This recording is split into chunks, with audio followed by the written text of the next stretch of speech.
Bien-aimés, comme je viens de vous dire, j'aimerais que nous puissions partager avec vous une portion de l'Écriture dans le livre des Philippiens, chapitre 4, verset 6. C'est connu de tous, cette Écriture. Il est écrit, ne vous inquiétez de rien, mais faites connaître vos besoins à Dieu par la prière et action de grâce. Alléluia. Ne vous inquiétez de rien, mais en toutes choses, faites connaître vos besoins à Dieu par la prière et par la prière des supplications et action de grâce. Alléluia, que Dieu bénisse sa parole. Mes confrères, bien-aimés consoeurs, j'espère que Dieu ne parle pas au hasard. Dieu ne parle pas au hasard. À des fois, il y a quelqu'un ici qui s'inquiète. À des fois, il se pose la question. Il commence à se tourmenter. Mais Seigneur, tu m'as laissé ou tu ne m'as pas laissé? Tu es où? Tu es où? À des fois, les inquiétudes parviennent à nous éloigner dans la présence de Dieu, dans le domaine de Dieu. Pourquoi? À cause de les inquiétudes. Sache bien que le malin demain travaille avec ces genres de signes. Il te tourmente, il ne te laisse pas le temps afin que tu ne puisses pas réfléchir sur la personne de Jésus-Christ. Il ne te donne pas le temps afin que la situation de vie que tu as, que tu puisses les léguer à Dieu, car il a dit que je t'ai donné à moi, venez vous tous qui êtes fatigués, jetez sur moi vos fardeaux et moi je vous donnerai du repos. Mais tu verras que le malin, tellement que le malin, il te berne dans l'inquiétude. Et quand tu es dans l'inquiétude, mon frère, ma soeur, laisse-moi te dire que tu n'auras pas la foi, ta foi sera affaiblie. Tu n'auras pas l'expérience, tu n'auras pas l'assurance. Donc tu seras vraiment ce qu'on appelle les hors-jeux dans le domaine de Dieu. Alléluia. C'est pour cette raison, Dieu cette nuit nous dit, ne vous inquiétez de rien. Ne vous inquiétez de rien. Il nous donne, ne vous inquiétez de rien. Mais en toutes choses, faites-moi connaître vos besoins par la prière. Faites-vous connaître vos besoins à Dieu par des prières et des supplications avec des actions de grâce. Alléluia. Dieu, quand Dieu nous a dit de ne pas t'inquiéter, donc quand tu t'inquiètes, ça veut dire que non. Tu as désobéi à Dieu, tu as commis un péché. C'est que les gens ne savent pas. Dieu dit, ne vous inquiétez de rien. Mais quand les malins viennent t'habiller avec cette robe-là d'inquiétude, donc ils t'écartent directement dans la présence de Dieu. Moi, j'ai toujours dit qu'ils t'écartent directement dans les domaines de Dieu, dans le repère de Dieu, parce que Dieu, comme nous sommes là, nous sommes des éléments qui composent les repères de Dieu. Voyez? Parce que dans chaque repère, il y a des coordonnées. Donc nous sommes des coordonnées faites dans le repère de Dieu. Le repère de Dieu, c'est sa parole. Dieu ne voit que les gens qui sont dans son repère. Si nous ne sommes pas dans sa parole, je vous dis que mon frère, ma soeur, tout ce que nous pouvons faire, Dieu ne le verra pas. Pourquoi? Parce que quand tu pries, Dieu ne te voit pas. Pourquoi? Parce que tu n'es pas dans son domaine. C'est comme si Dieu, c'est comme si tu étais allé laisser ton enfant qui est à l'école, qui est en maternelle à l'école, et après l'heure de la sortie, tu pars comme ça, tu ne trouves pas l'enfant. C'est comme ça dans la chose de Dieu. Dieu nous a laissé quelque part. Dans l'endroit où Dieu nous a laissé, il nous a dit, dans cet endroit-là, c'est dans cet endroit-là où va nous bénir. Cet endroit-là, c'est où? C'est dans l'Éden. L'Éden de cette génération, c'est la parole de Dieu. L'Éden était l'extension du ciel sur la terre. Aujourd'hui, la même extension du ciel, c'est la parole de Dieu. Donc, quand tu veux que Dieu t'écoute, Dieu t'exauce, Dieu puisse te voir, tu veux palper sa main, tu veux toucher des choses liées à sa parole, mon frère. Il faut être dans son domaine. Son domaine, c'est quoi? C'est sa parole. Alléluia. Mais ici, je ne parle pas des domaines de Dieu. Ici, je parle à une personne, à mon frère, à ma soeur qui est là. Je sais que Tu es tourmenté par des inquiétudes par rapport à la situation de vie que tu traverses maintenant là. Je le sais. Tu as beaucoup de situations qui te compliquent. Des choses qui te compliquent. À des fois, quand tu veux te tenir comme ça devant pour prier, tu es découragé. Tu vois la grandeur de la situation que tu as. Tu te décourages complètement. À des fois, tu as eu déjà eu des découragements. Mais tes prières, quand tu le fais, tu ne le fais pas avec foi. Tu ne le fais pas avec foi. Tu fais une prière pour faire. Laisse-moi seulement faire. Parce que je suis fatigué. Je vais prier seulement. Mais tu pries comment? Tu pries comment? Avant de prier. Si tu avais des situations qui te compliquent, commence d'abord à enlever toute inquiétude en toi. Laisse-moi te dire, les inquiétudes, ce sont les démons. Ce sont les démons. Quand ces démons t'habitent en toi, te possèdent ton corps, ça veut dire qu'ils t'enlèvent complètement dans l'Éden de Dieu, mes frères. C'est pour cette raison que Dieu veut venir nous avertir maintenant. Tu es là, mon frère, tu es là, ma soeur. Peut-être tu as un problème de loyer, tu as un problème de mariage, tu as un problème de ta relation, tu as un problème de travail. Tu es totalement inquiété. Tu as des inquiétudes qui ont même désaltéré ta foi. Mais Dieu te dit ce soir, ne t'inquiétez pas. Ne t'inquiète pas. Ne vous inquiétez de rien. Regardez-moi cette femme, Anne. Quelles que soient les mortifications de Pénina, quel que soit tout ce que sa rivale pouvait dire sur lui, malgré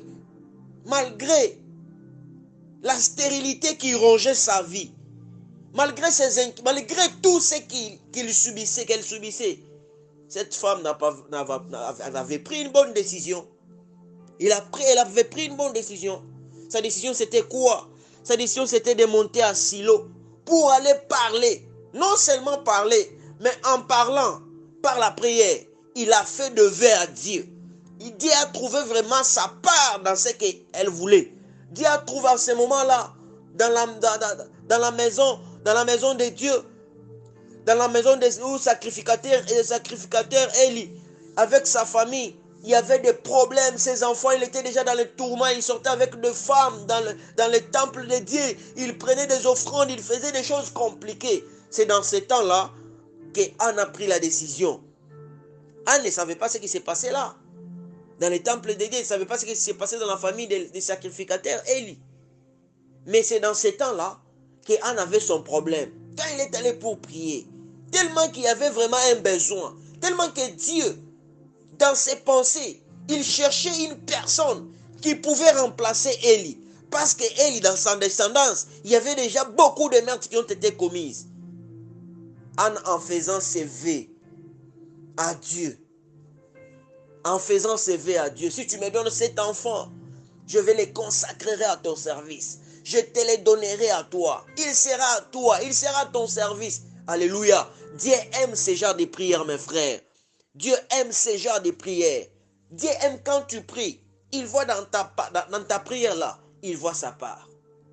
Est-ce que dans ta prière, Dieu voit sa part?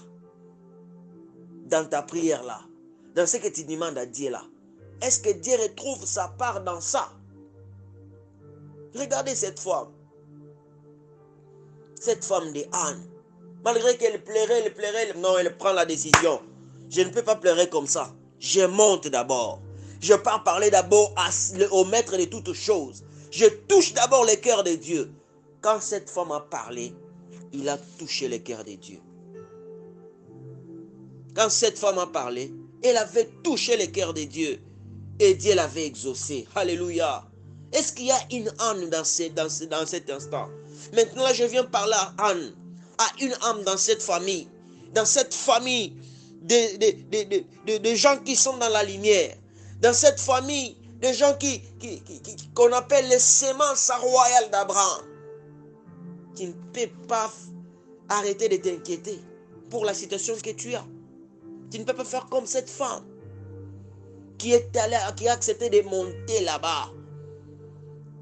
Prier, mais non seulement prier, mais il a fait voir Dieu que non, si tu me béniras, dans cette bénédiction que tu me donnes, tu verras ta part. Alléluia. Alléluia. Mon frère, est-ce que dans tes prières, est-ce que dans ce que tu demandes, dans tes requêtes, est-ce que Dieu trouve sa part dedans? Est-ce que Dieu trouve sa part dedans? Alléluia. Est-ce que Dieu trouve sa part dedans? Regardez-moi cette femme du sang. Quand bien mais qu'elle a fait beaucoup d'années, il voyait que le sang coulait en lui. Cette hémorragie ne s'arrêtait pas. Mais un jour, cette femme, elle s'est dit, alléluia, il me suffit seulement de toucher seulement au tunique de Jésus. De toucher. Il a fait seulement une touchée seulement au tunique de la personne de Jésus. Et cette femme trouva la guérison. Cette femme trouva la guérison. Elle a arrêté de s'inquiéter. Le jour où cette femme a arrêté de s'inquiéter, elle s'est élevée. Elle a dit, c'est celle-ci Jésus. Je n'ai pas besoin de toucher son corps. Je n'ai pas besoin de voir sa figure. Mais je vais toucher seulement son vêtement. Mon frère, tu ne peux pas arrêter de t'inquiéter pour le problème de mariage, pour le problème de travail. Il est temps de t'élever maintenant. De toucher seulement Dieu. De toucher seulement la personne de Jésus. À sa parole. Car sa parole c'est une robe. Alléluia. Sa parole c'est une robe. Nous devons nous vêtir de sa parole. S'il doit avoir sa parole en nous, nous devons marcher avec sa parole. À chaque fois que nous prions, nous devons nous rappeler toujours ses promesses dans sa parole. Alléluia. Alléluia. Vous ne pouvez pas demeurer dans l'inquiétude. Car l'inquiétude amène le découragement. L'inquiétude vient du diable. C'est le diable qui t'inflige à t'inquiéter. Afin qu'il t'enlève complètement dans la présence de Dieu pour qu'il sache comment opérer en toi. Mais nous devons le décourager. Nous devons le décourager avec ses inquiétudes, avec ses robes d'inquiétude, avec ses robes de honte, avec ses robes de moquerie. Nous devons les décourager. Nous devons les décourager. Maman, papa, laisse-moi qu'il se moque de toi. Toi, ne t'inquiète pas, toi, lève-toi. Dis tout à ton père. Il est là pour t'écouter. Dites-lui tout. Dites-lui tout. Faites toute forme de prière. Dites-lui tout. Toi, dites-lui tout. Alléluia. Arrêtons de nous inquiéter, mon frère. Quand nous nous inquiétons, c'est-à-dire que nous nous mettons à l'encontre de ce que notre Dieu nous a dit. Nous nous mettons à la rencontre de sa parole. On s'oppose à ça. On fait la chose contraire à ce qu'il nous a dit. Car lui ne nous a pas dit de nous inquiéter. Il nous a dit, ne nous inquiétez pas. Point. À rien. Mais quand les choses nous compliquent, quand les choses commencent à s'empirer, quand nous avons nos besoins en nous, quand nous cherchons la réalisation de ces choses, qu'on les fait connaître à Dieu par des prières et des supplications avec des actions de grâce. Alléluia. Alléluia. Bien-aimé, je me limite par ici. Que chacun de nous mette sa main dans son cœur. J'aimerais que tu répètes avec moi cette prière. Dis à Dieu, Père, c'est le diable qui est mauvais. Car il m'a infligé l'inquiétude à moi. Pour me faire voir que tu ne peux pas faire. Pour me faire voir que tes promesses traînent pour s'accomplir. Mais Père, moi je suis ton fils. Hier je m'étais inquiété à des choses de ce monde. Hier, je m'étais mis dans l'inquiétude pour les situations quelconques qui me dérangeaient. Mais aujourd'hui que tu viens de me parler, tu m'as dit de ne pas m'inquiéter. J'ai compris, Seigneur. Je ne m'inquiéterai plus jamais. Peu importe la situation qui tourmente ma vie. Car je sais que tu es plus grand que la situation de ma vie. Je sais que tu es plus grand que le célibat.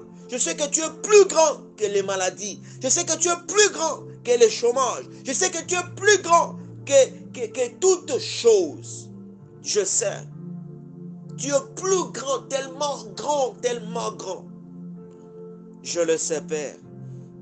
C'est pourquoi je reviens à toi, Père, comme un fils, comme ton fils, Seigneur, qui a besoin de son héritage, qui demande à son Père, fais-moi grâce. Tu as dit qu'on ne s'inquiète de rien, mais en toute chose qu'on te fasse connaître nos besoins par des prières et des supplications et des actions de grâce. Et toi, tu connais mon cœur. Tu connais tout de moi et tu me connais plus que moi-même. Tu connais ce que mon cœur désire. Tu connais de quoi j'ai besoin, Seigneur. Je te laisse la place, Père. Que toi tu règnes. Que toi tu prennes contrôle de toutes choses. Car tu as dit dans ta parole, avant même qu'on ouvre nos bouches, tu sais déjà de quoi nous avons besoin. C'est pourquoi, Père, je te fais confiance. De même que ta parole dit que tu as fait toutes choses par ta parole. Je crois de tout mon cœur que par la même parole que tu viens de nous parler, que toutes choses se renouvellent en nous. Nous t'avons ici prié au nom glorieux de notre Seigneur et Sauveur Jésus-Christ de Nazareth. Amen. Que Dieu vous bénisse. On se retrouve à 23h pour notre prière.